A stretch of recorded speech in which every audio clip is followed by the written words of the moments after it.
Hello बच्चों, welcome to the session. आज के सेशन में हम लोग बात करने वाले हैं ITEP 4 ईयर BA B.Ed में आप कैसे एडमिशन ले सकते हैं, कौन सी एग्ज़ाम देनी होगी, क्या सब्जेक्ट कॉम्बिनेशन, किस लेवल के आप टीचर बन सकते हैं, आगे जाके क्या फ्यूचर होगा, सारी चीज़ों पर आज हम लोग इन डिटेल बात करेंगे। इन शॉर्ट, अगर आप BA B.Ed ITEP BA B.Ed में एडमिशन लेना चाहते हैं 2026 में, तो BA B.Ed के लिए कंप्लीट वीडियो होने वाला है। तो चलिए स्टार्ट करते हैं बिल्कुल बेसिक से। देखिए, ये जो ITEP BA B.Ed है, ITEP का फुल फॉर्म क्या है? Integrated teacher education programme. इस कोर्स में अगर आप एडमिशन लेना चाहते हैं तो सबसे पहली चीज़ आपको एग्ज़ाम देना होगा NCET 2026, क्योंकि 2025 का एग्ज़ाम हो चुका है। Okay, first thing. Second thing, इस एग्ज़ाम को कौन बच्चे दे सकते हैं या इस कोर्स में कौन एडमिशन ले सकता है? 12th पास्ड स्टूडेंट्स इसमें एडमिशन ले सकते हैं। परसेंटेज क्राइटेरिया क्या है? अगर 50% से 55% तक आपने अचीव कर रखे हैं अपने 12th में, तो फिर आप इस कोर्स में एडमिशन ले सकते हैं, प्लस इस एग्ज़ाम को दे सकते हैं। एज लिमिट की बात करें तो एज की कोई लिमिट नहीं है, ठीक है। नो एज लिमिट, यहाँ पर मैं लिख देती हूँ, नो एज लिमिट। ओके, सो ये 3 बेसिक क्राइटेरिया है। सबसे पहले तो BA B.Ed ITEP BA B.Ed में एडमिशन अगर आप लेना चाहते हैं। नाउ देखिए, ये जो डिग्री है थोड़ी सी कॉम्प्लेक्स है इन अंडरस्टैंडिंग, ठीक है। इसके 2 पार्ट हैं, एक तो आपको BA मिल रहा है, साथ में B.Ed मिल रहा है। अब according to new education policy ये जो B.Ed है ना, ये 4 लेवल का होगा, मतलब कि 4 तरह का होगा। इसीलिए मैंने यहाँ पर लिखा हुआ है कि 4 तरह की BA B.Ed डिग्री होती है। अब आपको चूज़ करना है कि आपको इनमें से कौन सी डिग्री करनी है। एक BA B.Ed होता है फाउंडेशनल लेवल का, एक BA B.Ed होता है प्रिपरेटरी लेवल का, तीसरा जो है मिडिल स्टेज का BA B.Ed होता है, और देन है secondary BA B.Ed secondary stage with major in. अब ये सेकेंडरी स्टेज क्या है, प्रिपरेटरी क्या है, फाउंडेशन क्या है, ये मैं आपको अभी डिटेल में समझाऊंगी। ओके, सो सबसे पहले हम बात करेंगे NCET एग्ज़ाम और उसमें होने वाले पेपर्स के बारे में। Okay, so let's just move ahead. या मैं पहले आपको ये भी समझा देती हूँ कि भाई ये अलग अलग लेवल्स क्या है ना B.Ed के। देखो, BA की डिग्री तो आप जानते हो, बैचलर ऑफ आर्ट्स। नाउ यहाँ पर क्या है, BA में आपको 2 सब्जेक्ट मिलते हैं, एक सब्जेक्ट आपका मेजर होता है और एक सब्जेक्ट आपका माइनर होता है। अब आप इसमें कुछ भी चूज़ कर सकते हैं, हिस्ट्री चूज़ कर सकते हैं, पॉलिटिकल चूज़ कर सकते हैं। ओके, देन आप चाहें तो आप पॉलिटिकल चूज़ करें या फिर हिंदी चूज़ कर लें। मतलब आर्ट साइड के आप कोई भी सब्जेक्ट मेजर और माइनर चूज़ कर सकते हैं। दोनों ही सब्जेक्ट में आप आगे जा कर के टीचर बन सकते हैं। ओके, नाउ ये जो आप समझे, अब यहाँ पर जो मैंने डिग्री लिखी हुई है मिडिल स्टेज विथ मेजर कौन सा सब्जेक्ट होगा? जब एडमिशन के टाइम आप चूज़ करेंगे, आपने सोचा कि भाई मुझे तो हिस्ट्री का टीचर बनना है, तो मैंने हिस्ट्री ले लिया, तो मेरी डिग्री क्या कहलाएगी? BA B.Ed middle stage major in history. ऐसे ही अगर आप चाहें हिंदी तो आप हिंदी ले लें, आपका मन हो कि इंग्लिश लेना है इंग्लिश ले लें, आपका मन है कि पब्लिक एडमिनिस्ट्रेशन ले लें तो आप पब्लिक एडमिनिस्ट्रेशन ले सकते हैं, ठीक है। तो ये सभी के साथ रहेगा, आप कोई भी मेजर सब्जेक्ट आप चूज़ कर सकते हैं। माइनर अक्सर कॉलेज या यूनिवर्सिटी अपनी तरफ से देती है। तो एक पार्ट तो क्लियर हो गया कि भाई ITEP BA B.Ed में जो BA के सब्जेक्ट होते हैं वो 2 सब्जेक्ट तो आपको लेने ही पड़ते हैं। एक मेजर आपकी रैंकिंग या आप अपनी मर्जी से ले सकते हैं, माइनर जो है वो कॉलेज अपनी तरफ से आपको देता है। मोस्ट ऑफ द कॉलेजेस में यही होता है। Okay, according to ITEP curriculum framework. अब ये फाउंडेशनल लेवल क्या है? देखिए, ये जो डिग्री है ये B.Ed की डिग्री भी दे रही है आपको। अब B.Ed में देखिए, जब हम B.Ed करते हैं तो आप क्लासेस देखिए कहाँ से स्टार्ट होती है, नर्सरी से लेकर के 12th तक। अब ये नर्सरी से लेकर के 12th तक की जो क्लासेस हैं इनको 4 पार्ट में बांटा गया है। ओके, नाउ सबसे पहला और बेसिक लेवल है फाउंडेशनल लेवल। तो अगर आप बीए बीएड की डिग्री फाउंडेशनल स्टेज या फाउंडेशनल लेवल की करते हैं तो आप नर्सरी से लेकर के सेकेंड क्लास तक के बच्चों को पढ़ा पाएंगे। ओके, देन वो फिर फिक्स हो जाएगा कि अगर आपने फाउंडेशनल लेवल का बीए बीएड किया है विथ एनी मेजर सब्जेक्ट, आप नर्सरी से सेकेंड तक के बच्चों को ही पढ़ा सकते हैं।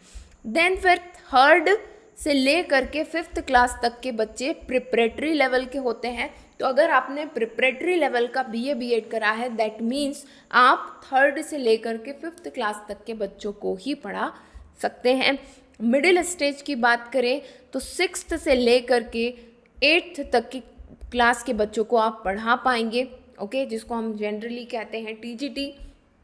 और अगर आप सेकेंडरी लेवल का बीए बीएड करते हैं तो आप नाइन्थ से लेकर के ट्वेल्थ क्लास तक के बच्चों को पढ़ा सकते हैं विथ योर मेजर सब्जेक्ट। तो ये क्लियर हुआ, एक तो मेजर माइनर का कॉन्सेप्ट और दूसरा है किस लेवल का आप बीएड कर रहे हैं, किस क्लास के बच्चों को आप पढ़ाना चाहते हैं, उसके अकॉर्डिंग आपको अपना लेवल चूज़ करना है।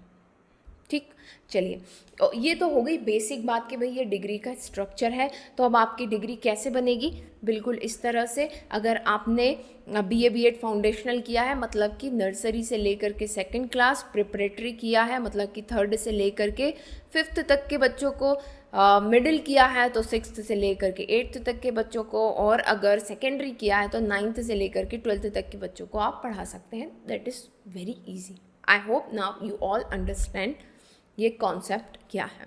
ओके, चलिए भाई, ये डिग्री समझ में आ गई। अब बात करते हैं एग्ज़ाम की। जैसे मैंने आपको कहा कि आपको एनसीईटी एग्ज़ाम देनी होगी, तो ये जो एनसीईटी एग्ज़ाम है, ओके, एनसीईटी एग्ज़ाम 2026 आपको देनी है। ये एग्ज़ाम के जो फॉर्म है करीब फैब 2026 के आसपास रिलीज़ होंगे, और इसका एग्ज़ाम आप मान के चले अप्रैल लास्ट तक में, अप्रैल से लेकर के मई के बीच में इसका एग्ज़ाम होगा। ठीक है, ओके। नाउ यहाँ पर इस एग्ज़ाम में 7 पेपर्स होते हैं। कितने पेपर्स होते हैं? 7 पेपर्स, जो आप अपनी स्क्रीन पर देख सकते हैं। 2 लैंग्वेजेस होती हैं इसमें। देन टीचिंग एप्टीट्यूड और जनरल टेस्ट सभी के लिए कंपलसरी है ये, ओके। 2 कॉमन आप कह लें कि पेपर हैं ये। Then domain specific subject 1, subject 2, subject 3, that should be different.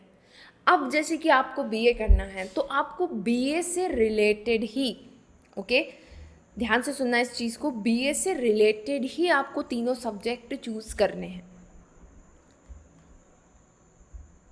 Okay. मतलब कि आर्ट साइड के सब्जेक्ट, आर्ट सब्जेक्ट्स आपको चूज़ करने हैं in your domain subject. No matter कि आपने 12th में साइंस पढ़ा है या कॉमर्स पढ़ा है या फिर आर्ट का कोई पर्टिकुलर सब्जेक्ट पढ़ा है या नहीं, इर्रिस्पेक्टिव आपने 12th में क्या पढ़ा है वो छोड़ करके, वो भूल करके आप इसमें 3 आर्ट के नए सब्जेक्ट ले सकते हैं। उसके लिए प्रिपेयर करें और उसका एग्ज़ाम दें, ओके। नाउ लैंग्वेज 1 और लैंग्वेज 2 में इट इज़ मैंडेटरी कि आप 2 डिफरेंट लैंग्वेज ले, ये प्रिफरेबल है, ओके। बट अगर आपने सिर्फ हिंदी पढ़ा है या इंग्लिश पढ़ा है तो हिंदी और इंग्लिश के 2 अलग अलग कोड दिए हुए हैं, आप वो चूज़ कर सकते हैं, ठीक। जो लैंग्वेज में बच्चे लैंग्वेज से करना चाहते हैं, सपोज़ कि आपको बीए बीएड करना है हिंदी में या इंग्लिश में, ओके, सो इट्स रिकमेंडेड कि आप साहित्य वाला कोड लें लैंग्वेज का, है ना। लैंग्वेज का कौन सा कोड लेंगे आप? साहित्य का। और इंग्लिश में आप लिटरेचर का लें। दिखाई दे रहा है? जस्ट अ सेकेंड, ठीक, ये आपको ध्यान में रखना है। बाकी टीचिंग एप्टीट्यूड जनरल टेस्ट तो सभी के लिए कंपलसरी है, सेम उसका सिलेबस है, सेम सभी को पढ़ना है। लैंग्वेज 1, लैंग्वेज 2 आप अपनी कन्वीनियंस के अकॉर्डिंग पढ़ सकते हैं। किसी भी टॉप इंस्टीट्यूट में अगर आपको जाना है तो एक चीज़ आपको ध्यान में रखनी है, इंग्लिश आपको अपना एक लैंग्वेज सब्जेक्ट रखना ही है, वो भी लिटरेचर वाला, ओके। ऑल्दो सिलेबस सभी लैंग्वेजेस का सेम है, जिसमें ग्रामर और वोकेबलरी पूछी जाती है। सो इट्स क्लियर, है ना। मेन चीज़ जो है आपको डोमेन का ध्यान में रखना है। आपका डोमेन 1, डोमेन 2 और डोमेन 3 जो है वो आर्ट सब्जेक्ट्स का होना चाहिए। ठीक है, किसका होना चाहिए? आर्ट सब्जेक्ट्स का होना चाहिए। नो मैटर 12th में क्या सब्जेक्ट कॉम्बिनेशन थे।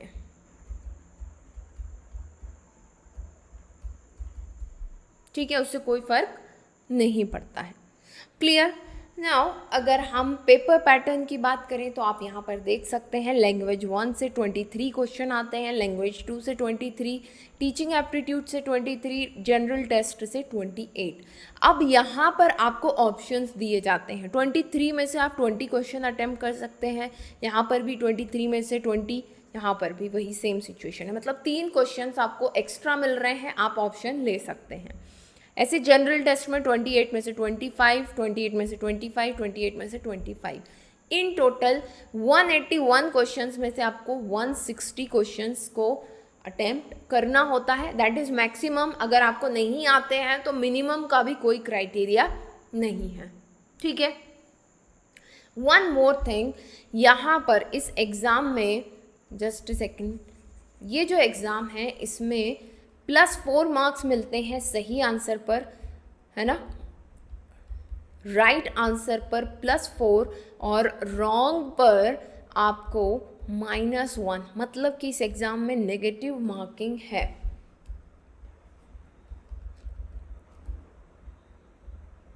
नेगेटिव मार्किंग है। Clear? Okay, now next is कि कौन कौन से कॉलेजेस में इसमें एडमिशन मिलता है। सो एज ऑफ नाउ, अभी जिस तारीख को मैं ये वीडियो बना रही हूँ, अभी जो है 77 इंस्टीट्यूट हैं जो इस एग्ज़ाम में पार्टिसिपेट कर रहे हैं। ओके, दैट आर, और 77 में ज़रूरी नहीं है कि सभी में BA B.Ed हो, बट ऑलमोस्ट आप मान के चलिए around 60 institute BA B.Ed offer करते हैं।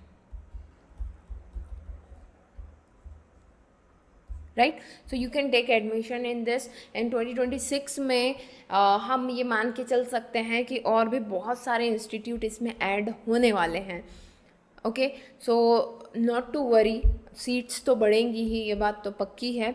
बट अगर आप टॉप इंस्टीट्यूट, सबसे अच्छे इंस्टीट्यूट जैसे सेंट्रल यूनिवर्सिटीज़, ओके, इसमें एडमिशन लेना चाहते हैं, देन ये बहुत मैटर करता है कि आपका सब्जेक्ट कॉम्बिनेशन सही हो, प्लस आपके मार्क्स जो हैं अबव 460 हो, 460 या उससे ऊपर हो, then you can secure your seat in the first round of the counselling. Okay, so सबसे पहली चीज़ तो ये है कि आपको इस एग्ज़ाम की तैयारी करना है इन 7 सब्जेक्ट्स को ध्यान में रखते हुए।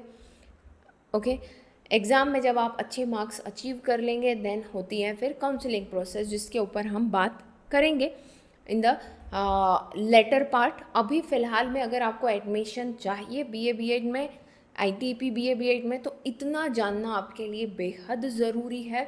जब आप ये चीज़ें अचीव कर लेंगे, 460 और उसके अबव आप अचीव कर लेते हैं, देन ये बहुत ईजी हो जाएगा कि आप किसी भी टॉप इंस्टीट्यूट में इस कोर्स में एडमिशन ले लें।